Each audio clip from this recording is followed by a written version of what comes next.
have the nomination. And as you pointed out earlier, this whole election has been odd. But what do you say to those like Trump who say it was a desperation play by Senator Cruz?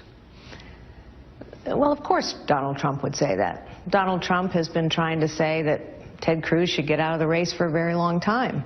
The only thing is Donald Trump hasn't won this nomination yet, despite so many people in the media just wishing it would all be over and he would be our nominee. But as I said in my speech, I do think this is about the soul of our party and the future of our nation. Donald Trump and Hillary Clinton are virtually indistinguishable in their positions. They are virtually indistinguishable in the fact that they have always been insiders to this corrupt system of crony capitalism and selling access and influence.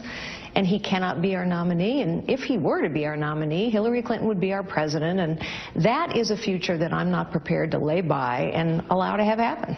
You know that the polls show, including last night, that some 70% of voters in these states say the one who goes into that convention with the most votes and the most delegates should be the nominee, even if he doesn't have a majority.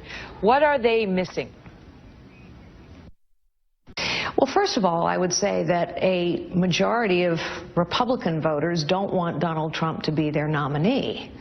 And 1,237 delegates represents the majority of the delegates in that convention. So if you can't win 1,237 delegates, and you don't have the majority of your party, and you can't win. Of course, as for John Kasich, you can't lose 49 out of 50 times and win. But Ted Cruz has beaten Donald Trump many times. Donald Trump had a good night last night. Absolutely. He had a good night the week before. Absolutely. But this isn't over until someone reaches 1,237. And Donald Trump hasn't. And no, close doesn't count. And I believe Ted Cruz will be our nominee. How can he be the nominee when the party is not coalescing behind him either? You know, you look at the numbers here in the Northeast primaries last night, and he failed to break 25% in these states. So his critics say even if they don't love Trump, Cruz isn't getting the party either. Well, you know, actually, the party is unifying behind Cruz. If you look at the endorsements that he has received, I think there will be more endorsements coming. I mean, if you have the endorsements of everyone from Mike Lee and Scott Walker to Jeb Bush and Lindsey Graham, that's a pretty broad spectrum of the Republican Party.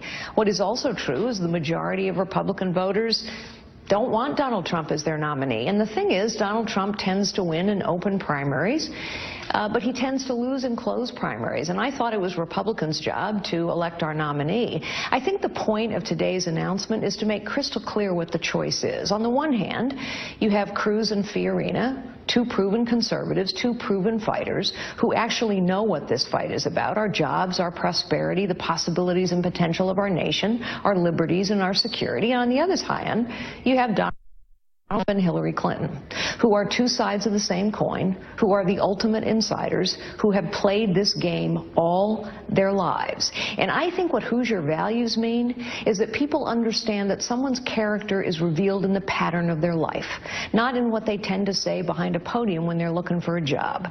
Hillary Clinton says whatever she has to say to get elected, so does Donald Trump. The pattern of his life reveals who he actually is.